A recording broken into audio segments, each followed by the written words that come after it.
안녕하세요. 오늘의 사연 시작합니다. 저는 올해 40살이 된 자영업을 하는 사람입니다. 부모님이 하시던 일을 물려받아 하는 거라 크게 힘들지 않고 수월하게 시작했습니다. 부모님이 하시다가 제가 넘겨받으면서 젊은 층들도 많이 올 수 있도록 리모델링을 하고 나서 매출이 더 오르고 잘 돼서 프랜차이즈도 여러 군데 내고 그랬습니다. 그래서 남들보다는 편하게 사업을 성공했고 금전적 여유의 단맛도 보고 있었어요.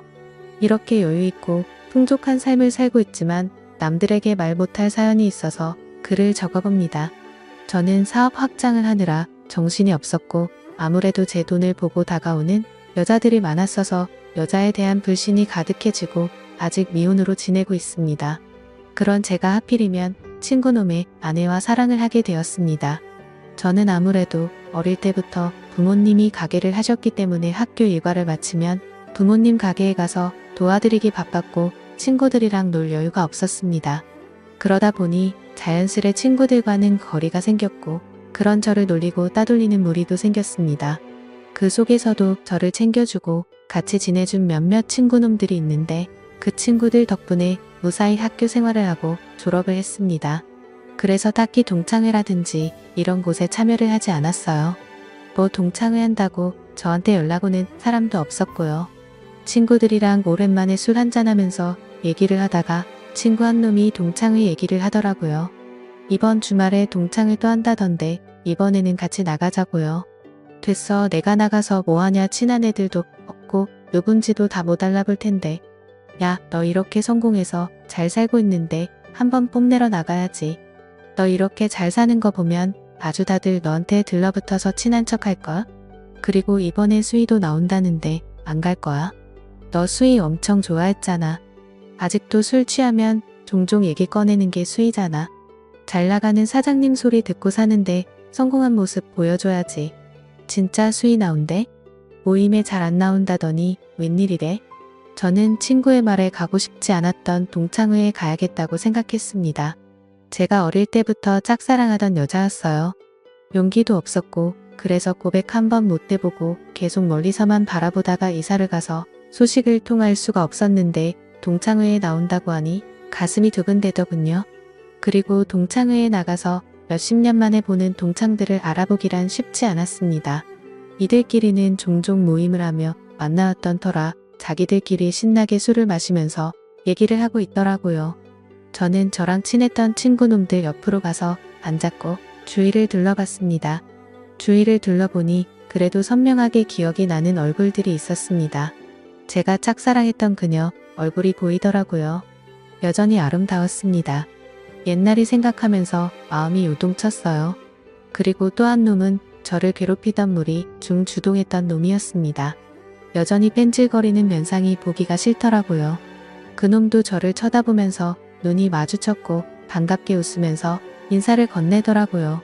야, 너 용선이지? 이게 얼마만이냐? 너 요즘 되게 잘 나간다는 소식은 들었다. 출세했네. 축하한다. 별로 반갑지도 않으면서 친한 척 인사를 건네는 게 정말 역겨웠습니다. 오랜만이네.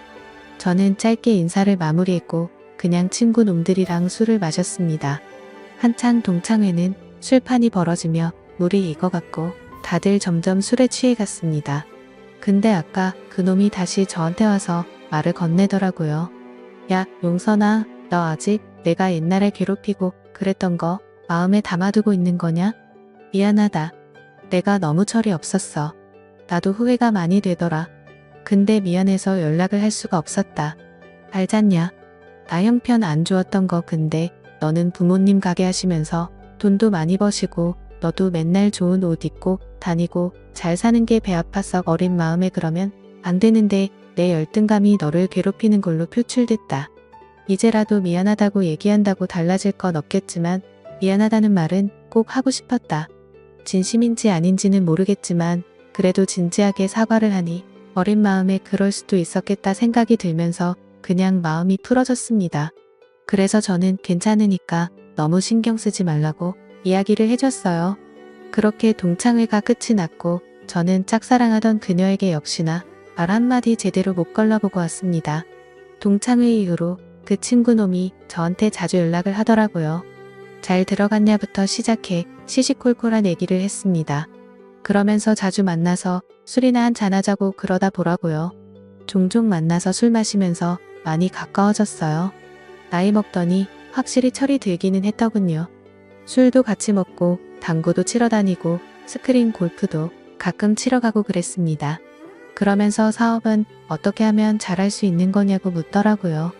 회사에서 계속 월급쟁이로 있는 것도 힘들고 회사가 점점 어려워져서 언제 그만두게 될지도 모른다고 신세한탄을 했습니다. 딱히 해줄 말은 없었어요.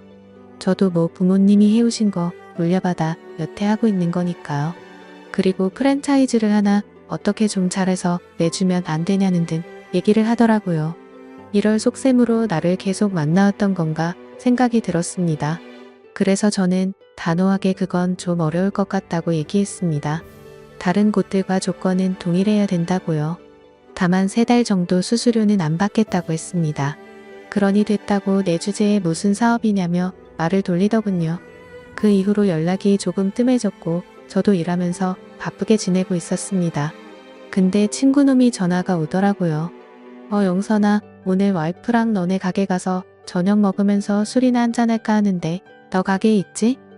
그래 있지. 아무 때나 와. 마감 언제 하지? 마감 시간 가까이 갈게. 문 닫으면 같이 한잔하자. 그래 그럼 오늘 어차피 재료 소진 금방 될 것 같으니까 일찍 문 닫지 뭐 이따 보자. 와이프 데리고 온다길래 식사 메뉴도 조금 더 신경 써서 준비를 해뒀습니다. 평소보다 2시간 정도 마감을 일찍 했어요. 주말이라 손님이 많았고 준비한 재료가 친구 부부한테 제접할 재료를 제외하고는 다른 때보다 빠르게 소진되었습니다. 친구가 와이프를 데리고 왔습니다. 안녕하세요. 처음 뵙겠습니다. 현철이 친구 이영선이라고 합니다. 네, 안녕하세요.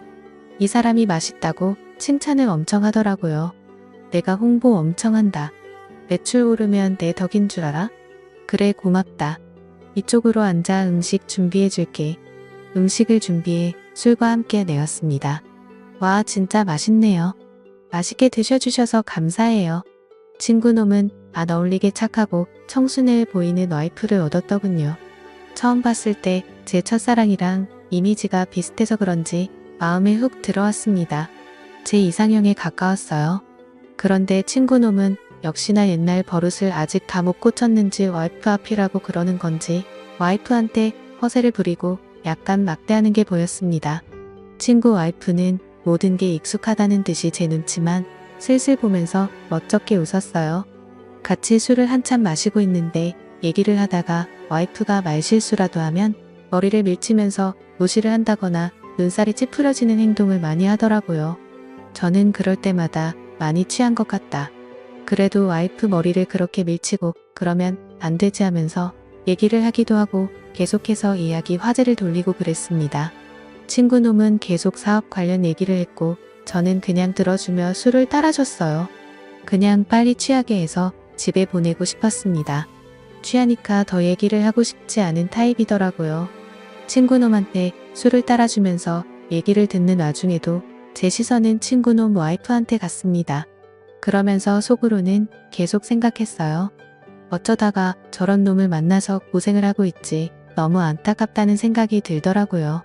그런 제 시선이 느껴졌는지 친구놈 와이프는 살짝 슬픈 미소를 지었습니다.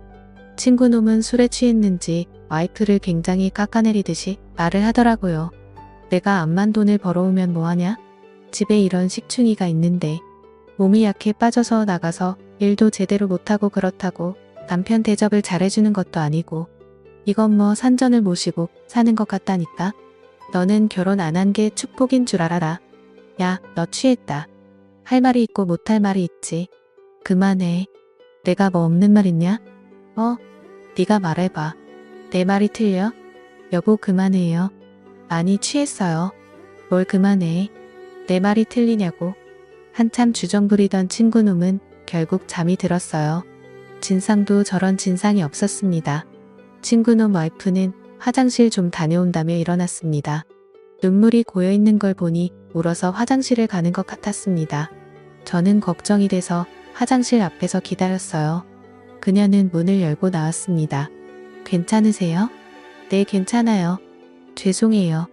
괜히 와서 추태만 부렸네요. 예린 씨가 미안할 게 뭐가 있어요? 현철이 저놈이 생각이 없는 거지. 왜 참고만 있어요? 다 맞는 말 하는 건데요.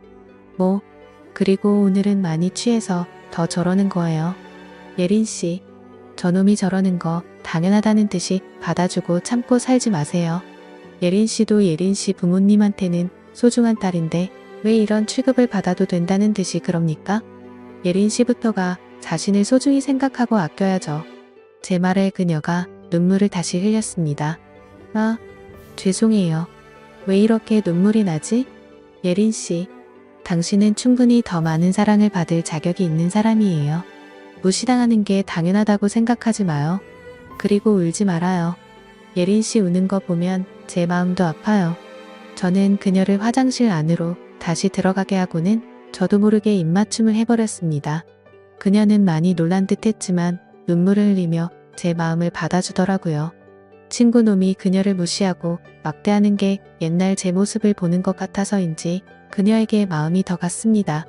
저와 그녀는 서로의 마음을 확인하고 친구는 모르게 사랑을 키워나가고 있습니다. 인연이라는 게 따로 있는 걸까요? 정말 그날 처음 봤고 만난 지 불과 2시간밖에 되지 않았는데 저는 이 여자한테 빠졌습니다. 이제는 제가 지켜주고 싶어요. 더 이상 무시받지 않게 제가 행복하게 해주고 싶어요. 하루는 그녀가 그러더군요. 누군가에게 이렇게 사랑받는 느낌을 받은 게 얼마만인지 모르겠다고요. 그동안 많이 힘들었다는 게 느껴졌습니다. 제 바람은 하루 빨리 친구와 이혼을 하고 그녀가 제게 왔으면 하는데 잘하고 있는 거겠죠? 더 이상 친구놈 옆에 있는 그녀를 보기가 힘이 듭니다. 오늘의 사연 여기까지입니다. 오늘도 시청해주셔서 감사합니다. 구독, 좋아요, 알림 설정 부탁드려요.